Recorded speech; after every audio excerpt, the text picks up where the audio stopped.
क्या आपको पता है कि रूस के राष्ट्रपति व्लादिमीर पुतिन के खिलाफ गिरफ्तारी वारंट जारी है? जी हां, आईसीसी इंटरनेशनल क्रिमिनल कोर्ट की तरफ से पुतिन के खिलाफ यह वारंट जारी किया गया है और इसीलिए पुतिन हर किसी देश का दौरा नहीं करते हैं और अगर किसी देश के लिए यात्रा पर जाते भी हैं तो वो ये सुनिश्चित करते हैं कि किसी ऐसे देश की हवाई सीमा से वो ना गुजरें जहां उनकी गिरफ्तारी का डर हो। अब आपके मन में भी यह सवाल होगा कि आईसीसी के शिकंजे से बचकर भारत की यात्रा पर आने के लिए पुतिन कौन सा सेफ रूट अपनाएंगे।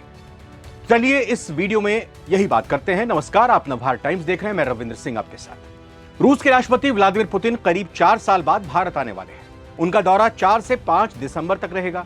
इस दौरान वो भारत रूस के 23वें वार्षिक शिखर सम्मेलन में हिस्सा लेंगे। ये राजकीय दौरा प्रधानमंत्री नरेंद्र मोदी के निमंत्रण पर हो रहा है। हाल के महीनों में भारत और रूस के बीच संबंध और मजबूत हुए हैं। इस बार पुतिन की भारत यात्रा एक खास वजह से भी चर्चा में है। मार्च 2023 में अंतर्राष्ट्रीय आपराधिक न्यायालय आईसीसी ने उन्हें यूक्रेन में कथित युद्ध अपराधों के आरोप में गिरफ्तार करने का आदेश दिया था, वारंट जारी किया था। फिर भी पुतिन भारत आ रहे हैं। इस बात को लेकर सवाल उठ रहे हैं कि क्या यह गिरफ्तारी वारंट भारत पर लागू होगा? मतलब क्या भारत बाध्य होगा पुतिन को गिरफ्तार करने के लिए? क्या भारत को पुतिन के खिलाफ कोई कार्रवाई करनी होगी? इसका जवाब साफ है, नहीं। ऐसा क्यों? आगे बताएंगे आपको। पहले जानते हैं कि आईसीसी क्या है। आईसीसी मतलब, जैसा हमने पहले बताया, इंटरनेशनल क्रिमिनल कोर्ट, अंतर्राष्ट्रीय आपराधिक न्यायालय, जो नीदरलैंड के हेग में स्थित है। एक वैश्विक अदालत है। यह अदालत दुनिया के उन नेताओं और व्यक्तियों के खिलाफ मुकदमा चलाती है जिन पर नरसंहार, युद्ध अपराध, मानवता के खिलाफ अपराध या आक्रमण जैसे गंभीर आरोप होते हैं। आईसीसी की स्थापना साल 2002 में हुई थी और यह ऐसे अपराधों की जांच और सुनवाई करता है। अब पुतिन के खिलाफ यह वारंट क्यों जारी हुआ? कब जारी हुआ? मार्च 2023 में आईसीसी ने पुतिन के खिलाफ गिरफ्तारी वारंट जारी किया था। हालांकि इसे लागू करना बहुत मुश्किल है क्योंकि पुतिन को दूसरे देश में गिरफ्तार करने की संभावना बेहद कम है। रूस आईसीसी का सदस्य नहीं है। रूस ने इस अदालत के फैसले को मान्यता नहीं दी है। क्रेमलिन के प्रवक्ता ने साफ कहा है कि रूस आईसीसी के आदेशों को कानूनन मान्य नहीं मानता है। अब भारत की क्या स्थिति है?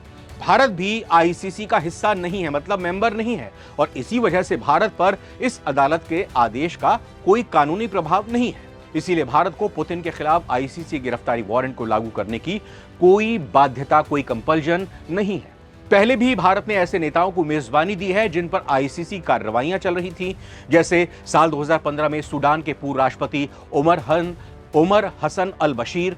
पुतिन भारत फिलहाल आने के लिए कई रास्ते अपना सकते हैं क्योंकि जैसा हमने बताया, जिस देश की हवाई सीमा से वो गुजरेंगे, ये सुनिश्चित करना होगा कि वो देश मेंबर ना हो आईसीसी के।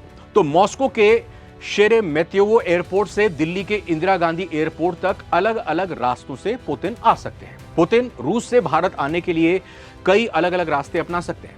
वो ईरान के तेहरान होते हुए भारत आ सकते हैं या फिर अजरबैजान के बाकू से होते हुए भी पहुंच सकते हैं। इसके अलावा काबुल के रास्ते से, यानी अफगानिस्तान की राजधानी काबुल के रास्ते से आना भी उनके ऑप्शंस में शामिल है। इसके साथ ही वो सीधे रूस से भारत के लिए भी उड़ान भर सकते हैं। उज्बेकिस्तान के ताशगंद और कजाकिस्तान के अलमाटी में भी ऐसे हवाई मार्ग हैं जिनसे पुतिन भारत पहुंच सकते हैं।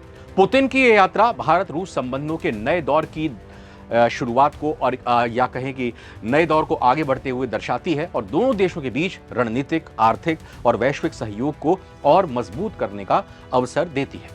वहीं आईसीसी की गिरफ्तारी वारंट के बावजूद पुतिन की भारत यात्रा से यह भी साफ हो जाता है कि अंतर्राष्ट्रीय राजनीति में कानून और कूटनीति के बीच संतुलन बनाए रखना कितना महत्वपूर्ण होता है।